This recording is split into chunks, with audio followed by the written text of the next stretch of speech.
नमस्कार बच्चों, आज हम लोग पढ़ रहे हैं निर्देशांक ज्यामिति। निर्देशांक ज्यामिति मतलब कोऑर्डिनेट ज्योमेट्री।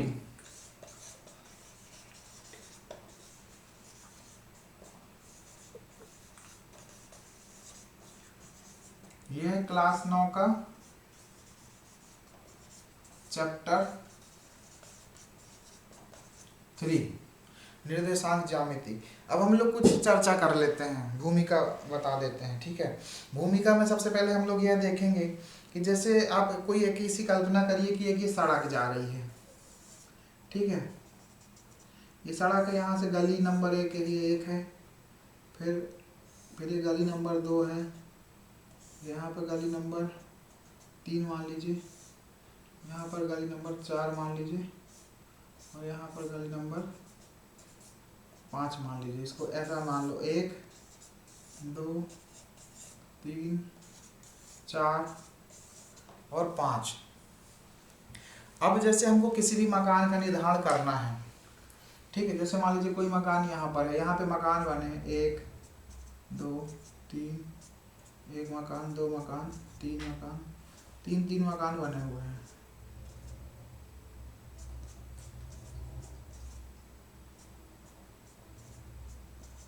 ठीक है, अब आपसे पूछा गया है कि आप बताइए गली नंबर 3 का पहला मकान, तो आप कहाँ पहुँचोगे।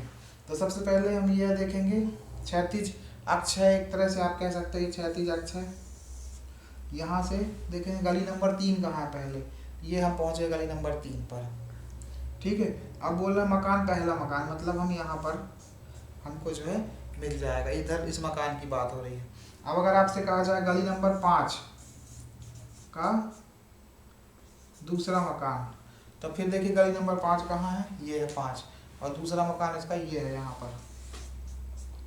इस तरह से पहुँच गए।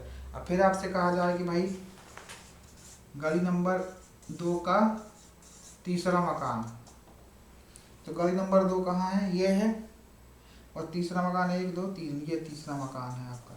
इस तरह से हम जो है, हमें 2 चीज़ें चाहिए, एक तो सबसे पहले गली नंबर का पता होना चाहिए, और दूसरा मकान का पता होना चाहिए। अब आप ध्यान से देखो, लंबवत है ये चीज़, ये वाली रेखा कैसी है, लंब है ना, और ये मतलब ये गली नंबर की रेखा हो गई, और जो क्षैतिज रेखा हो गई वो आपके मकान नंबर की हो गई। तो कुल मिला के हमको 2 रेखाएं चाहिए, ध्यानपूर्वक देखिए, ये वाली रेखा और एक ऊर्ध्वाधर रेखा।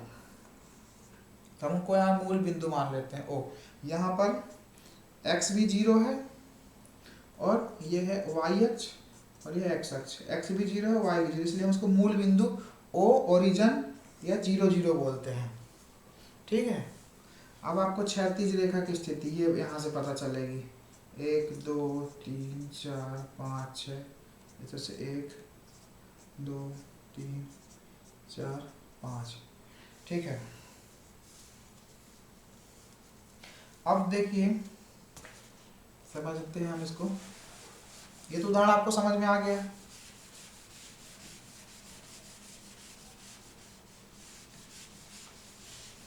अब ये हमारा अक्ष है। अब आपको कहा जा रहा है कि अब आप बताइए 5,6 कहाँ पर है, 5,6। अब इसके कुछ नियम होते हैं, ये बिंदु 5 6 है, बिंदु को 2 चीज़ों से दर्शाया जाएगा।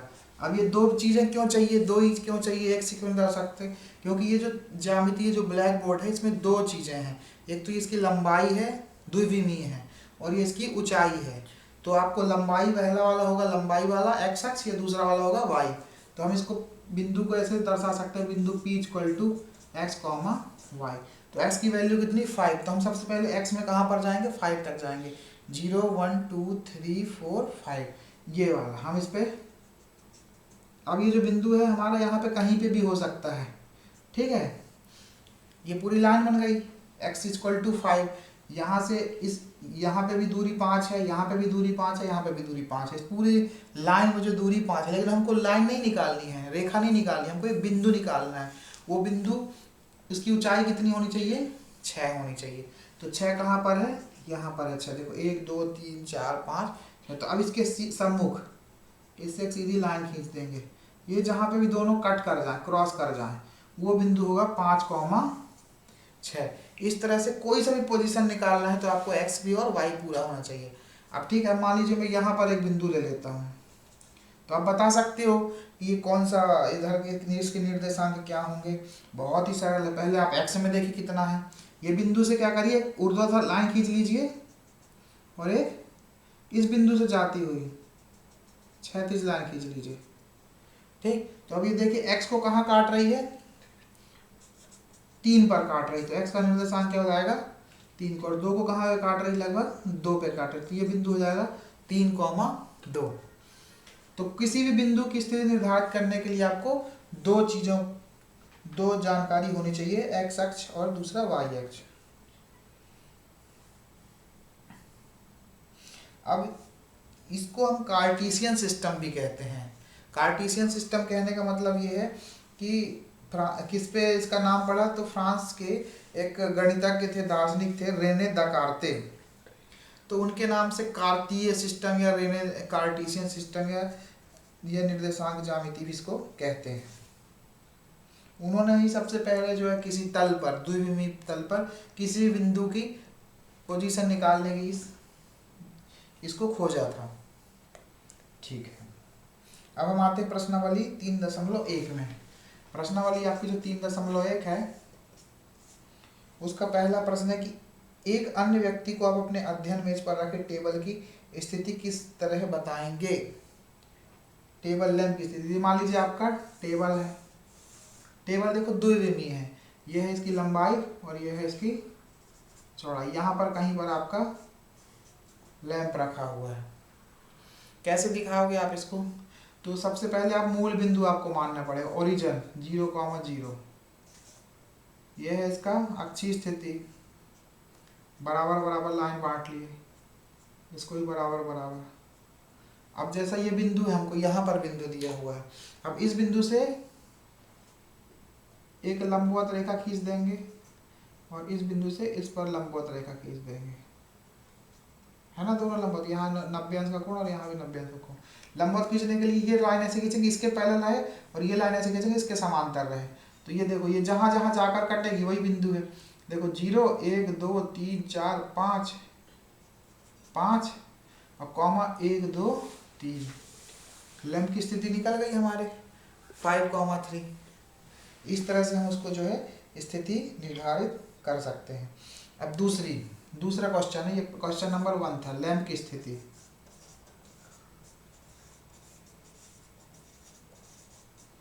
और जो क्वेश्चन दूसरा था सड़क योजना से संबंधित है।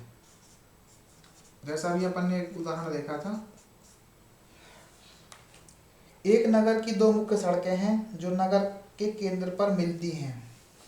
ठीक है, कोई नगर का केंद्र है, एक सड़क ये है, एक सड़क ये है, यहाँ पर नगर का केंद्र है। ठीक है, ये दो सड़कें उत्तर दक्षिण की दिशा और पूर्व पश्चिम की दिशा में थी। यहाँ पर मान लीजिए उत्तर और यहाँ पे दक्षिण, तो यहाँ पर हो जाएगा आपका पूर्व और यहाँ पर हो जाएगा वेस्ट, और ऊपर तरफ हमने एक तीर का चिन्ह लगा दिया नॉर्थ को दर्शाते हुए। नगर की अन्य सभी इन मुख्य सड़कों के समांतर परस्पर 200 मीटर की दूरी पर है। मतलब जैसे ये सड़क है, ये 200 मीटर की दूरी पर है इससे, फिर अगली सड़क फिर 200 मीटर की दूरी पर है, फिर अगली सड़क 200 मीटर की दूरी पर है, फिर अगली सड़क 200 मीटर की दूरी पर है। इस तरह से सड़कें बनी हुई हैं 200 मीटर की दूरी पर। प्रत्येक दिशा में 5 सड़कें हैं, जैसे 4 को गणित, जैसे 5 सड़कें यहाँ हो गई और 5 सड़कें यहाँ हो जाएंगी।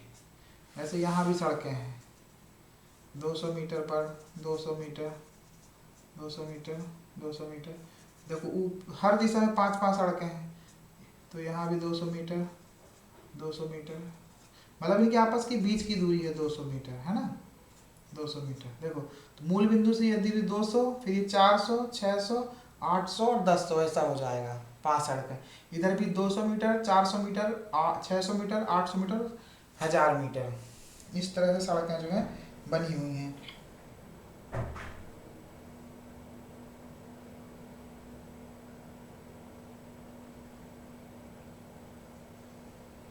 ठीक है, इन सड़कों को एकल रेखाओं से निरूपित करना है।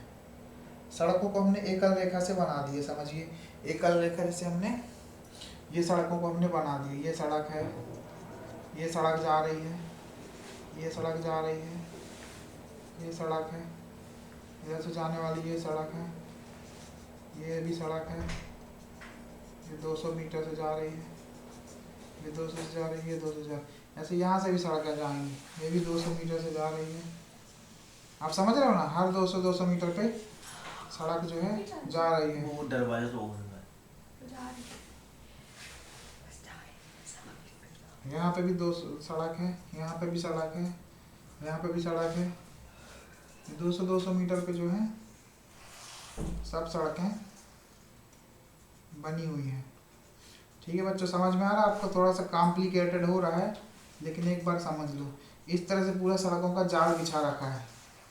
अब देखो प्रश्न, एक दूसरे को काटते हुए अनेक क्रॉस चौराहे हो सकते हैं, विशेष क्रॉस चौराहे को दो सड़कों पर बने जिसमें उत्तर दक्षिण दक्षिण में जाती है। ठीक है, अब देखो पांचवी सड़क पूर्व पश्चिम दिशा में जाती है, ये क्रॉसिंग पर देखिए, दूसरी सड़क उत्तर दक्षिण दिशा में जाती है और पांचवी सड़क पूर्व पश्चिम में जाती है, तब हम इसे क्रॉस स्ट्रीट 25 कहेंगे। अब जैसे इसका नाम रखना है, इस स्ट्रीट का नाम क्या है, इस यहाँ पर इस चौराहे का नाम क्या है, तो इसमें बता रहे हैं कि 2-5, तो कह रहे हैं दूसरी सड़क उत्तर दक्षिण, उत्तर दक्षिण कहाँ है, ये है उत्तर दक्षिण, उत्तर दक्षिण, दूसरी सड़क कहाँ पर, ये है दूसरी सड़क। ठीक है, ये वाली सड़क की बात हो रही है। और पांचवी सड़क पूर्व पश्चिम दिशा में जाती है, पूर्व पश्चिम मतलब ये पूर्व पश्चिम, पांचवी सड़क, पांचवी सड़क आप ये ले लीजिए, दूसरी सड़क क्या हुई, पांच सड़क 1 2 3 4 5, ये वाली सड़क, तो इस चौराहे को बोल रहे हैं वो 2,5, मतलब इधर से दूसरी सड़क और इधर से पांचवी सड़क, इस तरह से स्ट्रीट बना है। कितने, अब आपको ज्ञात यह करना है कितनी क्रॉस स्ट्रीटों को 4-3 माना जा सकता है।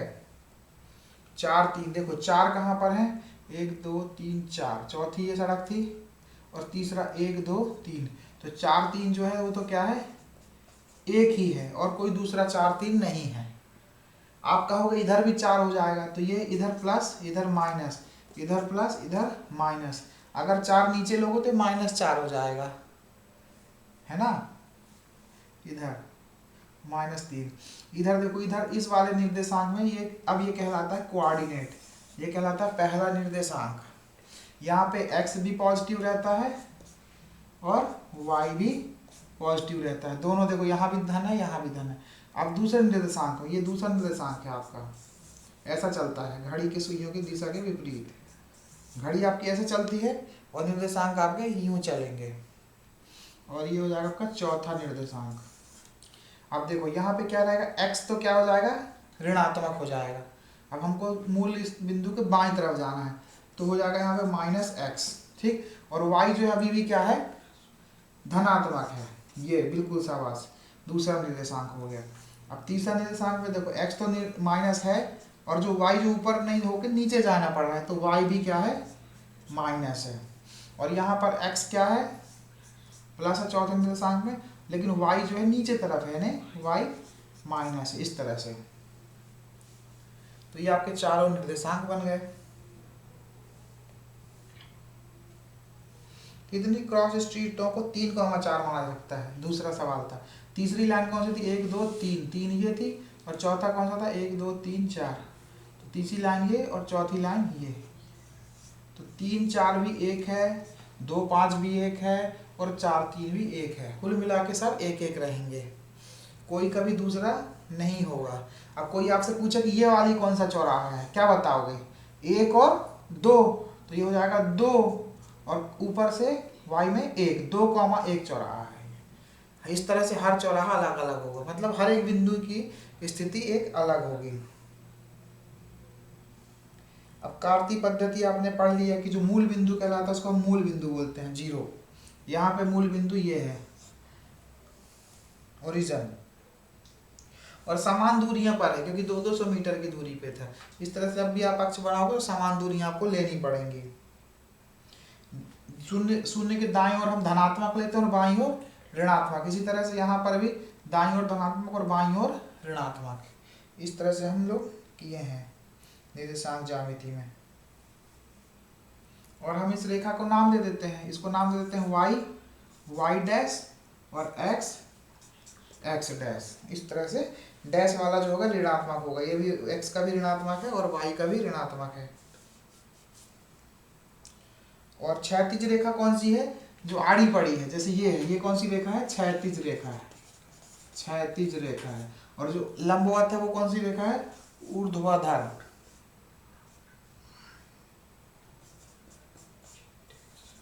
ऊर्ध्वाधर रेखा है, कॉलम है। और ये दोनों जो रेखा है जहां पे कटते हैं उसको क्या कहते हैं, मूल बिंदु, ओरिजिन।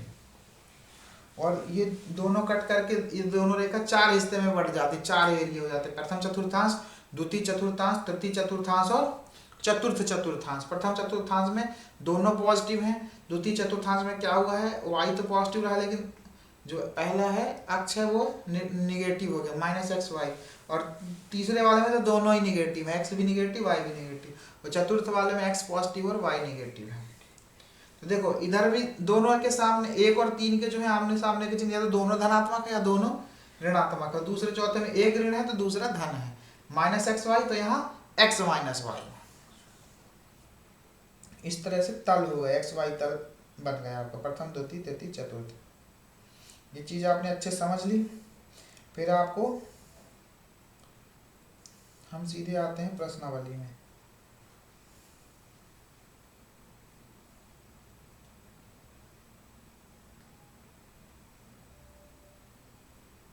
एक उदाहरण से हम इसको समझते हैं। पहले देखिए बच्चों, हम लोग जो है उदाहरण दूसरा कर रहे हैं। ये हमको एक आकृति दी हुई है, एक्स एक्सिस और वाई एक्सिस, है ना। अब यहाँ देख सकते हैं बिंदु ए जो है वाई अक्ष से धन 4 एकक की दूरी पर है। अब यहाँ पर एक हमने बिंदु बना दिया, ए बिंदु बना दिया, वो वाई अक्ष से, ये पूरा वाई अक्ष है तो हम यहाँ इसके सीधे सम्मुख ले लेंगे। यहाँ से कितनी दूरी पर है, 1 2 3 4, 4 दूरी पर है। तो इसका निर्देशांक क्या होगा, 4,0। इसका निर्देशांक कैसे होगा, एक्स इससे एक्स अक्ष से कितने, वाई अक्ष से कितनी दूरी पर है, 4 दूरी पर है। और चूंकि वाई में कहीं भी नहीं है, ऊपर भी नीचे भी, तो इसको हम बोलेंगे वाई एक्स अक्ष पर, मतलब वाई का मान क्या रहेगा, 0 रहेगा। इसको हम बोलेंगे 4,0 बोलेंगे। वाई निर्देशांक 0 है इसलिए का 4,0। अब देखो बी का निर्देशांक जो होगा, यहाँ पर कोई बिंदु बी है, उसका निर्देशांक बताइए कितना होगा। एक्स अक्ष पे तो कोई ये चला ही नहीं है दूरी, ना इधर गया ना इधर गया, एक्स अक्ष पे ही है, तो एक्स निर्देशांक इसका क्या हो जाएगा, 0। और वाई निर्देशांक पे इसने कितना गया है, 3 गया है, तो यहाँ पर आ जाएगा 3। इसको बोलेंगे 0,3। तो आपको ध्यान ये देना है, अगर इसका पहला वाला 0 हो जाता तो मतलब वो वाई एक्सिस पे है, और यदि इसका वाई वाला 0 है मतलब वो एक्स एक्सिस पे है, बिंदु है। आया ना समझ में।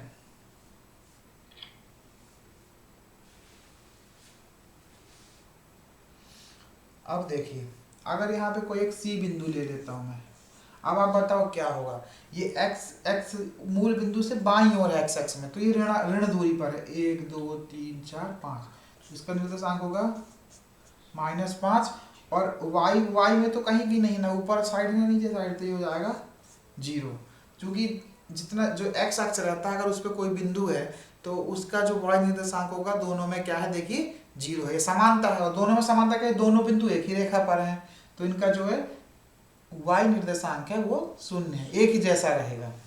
अब अगर कोई बिंदु इस रेखा पर हो तो उसका फिर से एक्स निर्देशांक क्या हो जाएगा, 0 हो जाएगा। डी मान लीजिए यहाँ पर है, यहाँ पर कोई बिंदु डी है। अब ये देखो डी है तो एक्स एक्स एक्स में इसने कोई दूरी तय नहीं की, ना दाएं धनात्मक तरफ ना ऋणात्मक तरफ, उस पे है, तो ये मतलब 0 पे ही है, एक्स में 0 की वैल्यू है। और वाई में कहाँ गया ये, -4, मतलब ऋण 4, नीचे तरफ, मूल बिंदु से नीचे की ओर गया है, इसलिए इसका निर्देशांक हो जाएगा 0,-4। ठीक। अब देखिए, अब ऐसा नहीं कि बिंदु इन पे ही होगा, कभी कभी दशमलव में भी हो सकता। मान लीजिए बिंदु अगर यहाँ पर रहे, तब वो कोई बिंदु ई है, उसको आप कैसे दर्शाओगे, वाई पे तो कहीं गया नहीं है क्योंकि एक्स अक्ष पे ही है, तो दूसरा निर्देशांक हो जाएगा 0, और एक आधा के लगभग है, तो आधा मतलब आप इसको 1/2 या 2/3 कह सकते हैं। ठीक है, इस तरह से भिन्न को भी हम निर्देशांक पे दर्शा सकते हैं। आपको ये चीज ध्यान रखनी है, अगर कोई बिंदु x अक्ष पर है तो उसके निर्देशांक हमेशा क्या होंगे, x, 0। और अगर y मतलब पहला कुछ होगा, जैसे -5 हो सकता है, 2/3 हो सकता है, 4 हो सकता है, लेकिन दूसरा वाला हमेशा क्या होगा, 0 होगा। तो इसको हम क्या बोल रहे हैं, x, 0।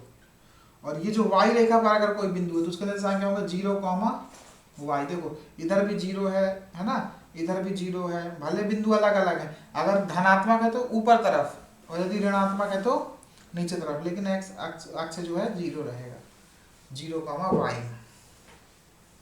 और मूल बिंदु के निर्देशांक क्या होंगे, ओ के, ना x में कुछ गया ना y में कुछ गया, तो 0, 0 बिल्कुल केंद्र पे बैठा हुआ है, उसको बोलते हैं मूल बिंदु।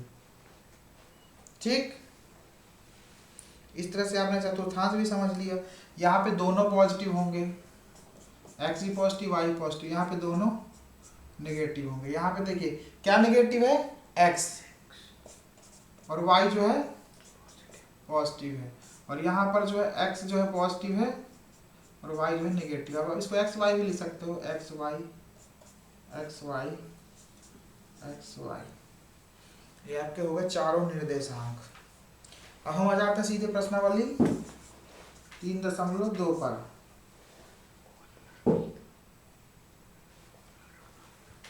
प्रश्नावली 3.2 का पहला प्रश्न है, निम्नलिखित प्रश्नों में से प्रत्येक प्रश्न का उत्तर दीजिए। कार्तीय तल में किसी बिंदु की स्थिति निर्धारित करने वाली क्षैतिज और ऊर्ध्वाधर रेखाओं के क्या नाम हैं? अक्ष और कोटि। मतलब पहला प्रश्न है, उसका पहला है कि यदि क्षैतिज रेखा है, क्षैतिज रेखा मतलब एक्स एक्स, उसको हम क्या कहेंगे, क्षैतिज रेखा को उसको कहेंगे अक्ष। और जो ऊर्ध्वाधर रेखा है, ये वाली खड़ी वाली ऊर्ध्वाधर, उसको कहेंगे कोटि। ये रेखाओं के हो गए नाम। दूसरा प्रश्न है, इन दो रेखाओं से बने प्रत्येक तल के भाग के नाम लिखिए। अब देखो तल कौन सा बन रहा है, एक्स और वाई तल। तल का नाम होगा एक्स वाई तल। अब इसको आप तुम 4 भागों में बांट सकते हो, प्रथम, द्वितीय, तृतीय, चतुर्थ, बाकी है सब एक्स वाई तल ही। उस बिंदु का नाम बताइए जहां दोनों रेखाएं प्रतिच्छेदित होती, जहां ये दोनों रेखा कट रही, इसको क्या बोलते हैं हम, मूल बिंदु, ओरिजिन, जिसके निर्देशांक 0, 0 है। ठीक, अब प्रश्न क्रमांक दूसरा आ गया, क्वेश्चन नंबर 2, प्रश्नावली 3.2 का। आकृति 3.14 देखकर बताइए बी के निर्देशांक। अब हमने आकृति बना दी है, अब बी के निर्देशांक आप देख लीजिए कितने हैं, 0, 3 है। अब आकृति 3.14 देखकर बताना। अच्छा ठीक है, उनने जो एक आकृति बनाई है, अब आकृति बनाई है तो ये बी अपन हटा देते हैं जो हमने समझने के लिए किया था।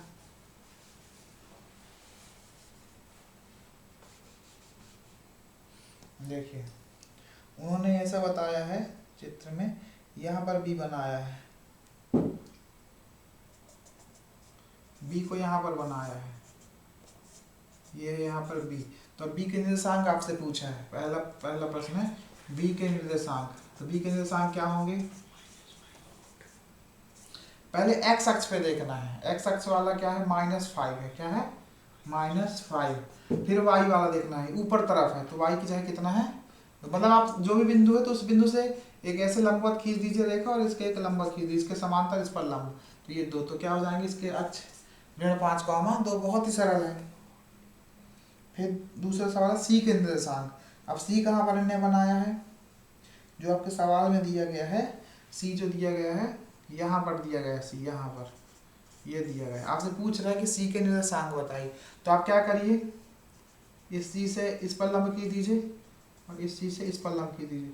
तो एक्स अक्ष में कितना है, -5, पहले हमेशा एक्स अक्ष लेंगे, -5, और वाई में कितना है, -5 है। अगर आप -5 और -5 लिख दोगे तो -5 कहाँ पहुंच जाएगा, इधर पहुंच जाएगा, -5, और -5 यहाँ पहुंच जाएगा ऊपर, मतलब तो कितनी दूरी हो गई दोनों के बीच में। केवल अगर तुमने माइनस का चिन्ह इधर उधर किया तो ये हो जाएगा, ये बिंदु -5, 5, और ये बिंदु है 5, -5। तो आप देखो कहाँ से कहाँ पहुंच जाती है बात। किस लिए चिन्ह है आपको हमेशा ध्यान रखना है कि पहले x वाला लेना है। फिर निर्देशांक, अब आपसे बोल रहा है ऋण 3,5 द्वारा पहचाना गया बिंदु। अब ऋण 3,5 बोल रहा है, क्या बात बोल रहा है, तीसरा प्रश्न जो है। दूसरा तो आपने समझ लिए कि सी के निर्देशांक जो थे, सी के निर्देशांक हमने क्या निकाले, ये वाला बिंदु के निर्देशांक क्या निकाले, ऋण 5,2। ठीक है, ऋण 5,2 निकाल लिए। तीसरा प्रश्न था आपको एक बिंदु दे रहा है, वो ऋण 5,3 बताना कहाँ पर होगा। ऋण 3, ऋण 5 -3, मतलब पहले x अक्ष पे -3 लेंगे, मतलब ये वाला -3 यहाँ पर। और फिर बोलता है -5, मतलब नीचे तरफ यहाँ पर। तो इधर से एक रेखा खींचिए, एक रेखा इधर से खींचिए, जहाँ पर दोनों कट जाएं वो बिंदु होगा ऋण 3, ऋण 5। तो आपने ये बिंदु दर्शा देना है।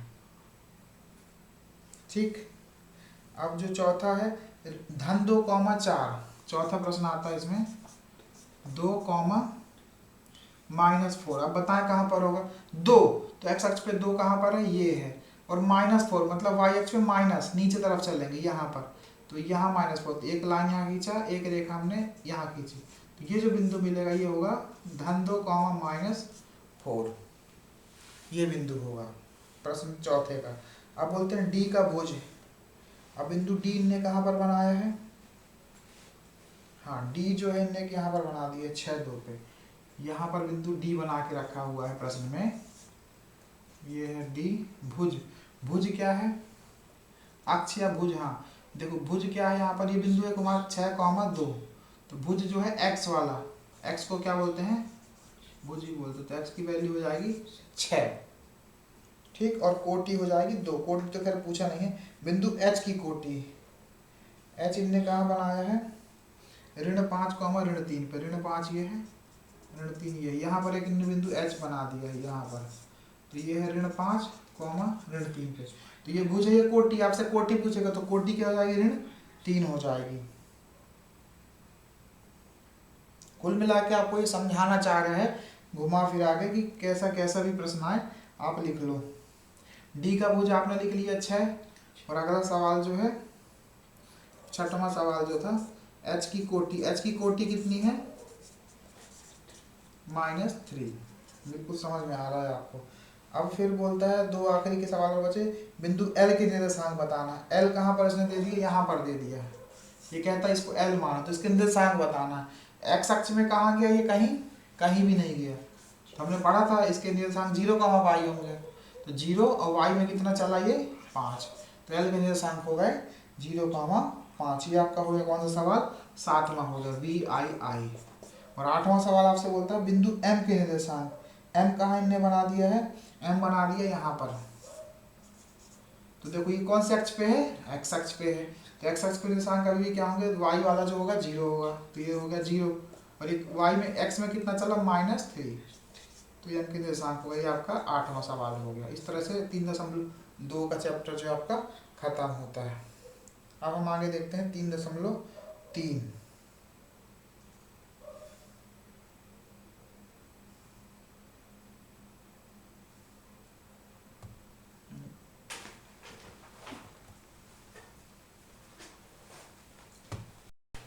अब हमको जो 3.3 पढ़ना है, चैप्टर 3.3, उसमें हमको करना क्या है, तल में एक बिंदु आलेखित करना है जबकि इसके निर्देशांक दिए गए हों। क्या करेंगे हम लोग, तल में मतलब XY तल में एक बिंदु आलेखित करेंगे। आलेखित करेंगे मतलब बनाएंगे,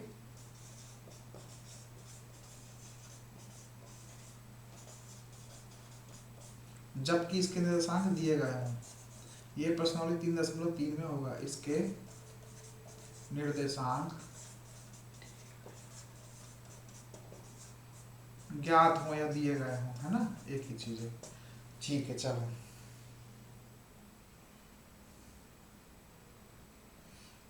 भी कुछ उदाहरण बता रहे हैं, उदाहरण भी आप कर सकते हैं।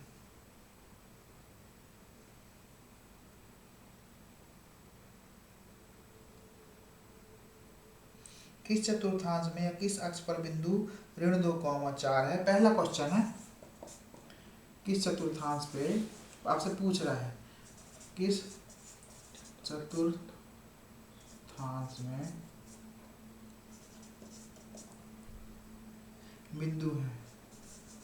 कौन से बिंदु? पहला ऋण 2,4, ठीक है। दूसरा बिंदु 3, ऋण 1। तीसरा बिंदु ऋण 1,0। चौथा बिंदु 1,2। पांचवा बिंदु ऋण 3, ऋण 5। अब देखो सिंपल सा है, ये दोनों प्लस प्लस, एक्स वाला माइनस वाई वाला प्लस, ये दोनों माइनस माइनस है ना, और यहाँ पे दोनों नहीं, एक प्लस एक माइनस, एक्स वाला प्लस वाई वाला माइनस। पहले वाला हमेशा एक्स है, ठीक। अब देखो ये क्या है, माइनस प्लस है।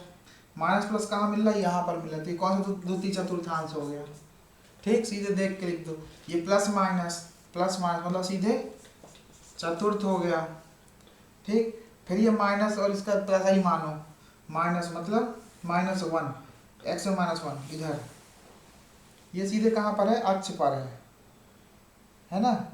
ये कौन से अक्ष पर है? एक्स अक्ष पर है, अक्ष पर, क्योंकि वाई पे कहीं नहीं है ना, इसलिए बीचों बीच अक्ष पर बोलेंगे ना। इसको तुम दूसरा बोल सकते हो ना, तीसरा बोल सकते हो, अक्ष पर बोलेंगे सीधे, क्योंकि इसका वाई वाला जो है कोटि जो है इसकी 0 है, इसलिए अक्ष पे। अब ये 1 2 ये भी प्लस ये भी प्लस, किस निर्देशांक पर है? प्रथम चतुर्थांश पर है। ये ऋण 3 ऋण 5 किस चतुर्थांश में है? थर्ड वाले चतुर्थांश। बस हो गया प्रश्न का उत्तर। बस आपको ये सीधे याद करना है या समझना है, इसलिए समझो क्योंकि x इधर पॉजिटिव, इधर y पॉजिटिव, इधर x नेगेटिव और इधर y नेगेटिव, ऐसा। तो जब पहले x लिखेंगे इधर ही प्लस इधर पे x क्या है? माइनस, ये x का चिन्ह लेगा, फिर ये पाई का चिन्ह लेगा, इधर माइनस, इधर पे ये दोनों माइनस है, माइनस, और यहाँ पे ये तो प्लस है लेकिन y माइनस है, चतुर्थांश में, इस तरह से। अब आपको क्या करना, अक्षों पर दूरी का उपयुक्त एकक लेकर नीचे सारणी में दिए गए बिंदु को तल पर आलेखित करना है। दूसरा जो क्वेश्चन है, आखिरी क्वेश्चन है तीसरे अध्याय का। आज की वीडियो थोड़ा सी लंबी हो गई है, आधे घंटे, क्योंकि हमने पूरा तीसरा अध्याय जो है कंप्लीट कर लिया। देखिए बच्चों, अब हमारा जो दूसरा सवाल है 3 पॉइंट प्रश्नावली का 3.3 का सेकंड क्वेश्चन है, वो कहता है कि आपको ऐसा कुछ x और y के वैल्यू दिए हैं, आपको उसको जो है संख्या रेखा पर दर्शाना। तो हम सबसे पहले क्या करेंगे, एक संख्या रेखा बना लेंगे। ये सपोज हमारी संख्या रेखा बन रही है, थोड़ी बड़ी सी बना ली हमने, x -x 0 y -y, ये 1 2 3 4 5 6 -1 -2 -3 -4 -5 -6 -7 1 2 3 4 5 6 7 -1 -2 -3 -4 -5 -6 -7। अब ठीक है, -2, 8, तो -2 कहाँ पर है? यहाँ पर है, और 8 कहाँ पर है? यहाँ पर है 8। तो ये यहाँ एक 2 से लाइन खींच दीजिए और 8 से लाइन खींच दीजिए, तो ये बन जाएगा बिंदु -2, 8 दर्शा दी। अगला है क्या? -1, 7, -1 ये है और 7 कहाँ पर है? ये है, ये 7 और ये -1, तो ये बिंदु बन गया -1, 7। आप जब स्केल से लाइन खींचोगे तो एकदम सीधी लाइन खींचेगी। अब फिर 0, अब x 0 हो जाए मतलब y अक्ष पर है, और -1.25, तो माइनस मतलब नीचे तरफ, और 25 मतलब यहाँ पर है ना, 0, -1.25 ये बिंदु होगा। अब तीसरा क्या लिया? 1, 3, एक ये लिया x पे, और 3 लिया है, 3 मतलब 1 2 3 धनात्मक वाला 3, ये यहाँ से लाइन खींची और 1 से लाइन खींची। अब 1 से तो नीचे भी खींचोगे, लेकिन नीचे क्यों नहीं खींचना, क्योंकि y धनात्मक है, इसलिए ऊपर वाला। ये बिंदु 1, 3।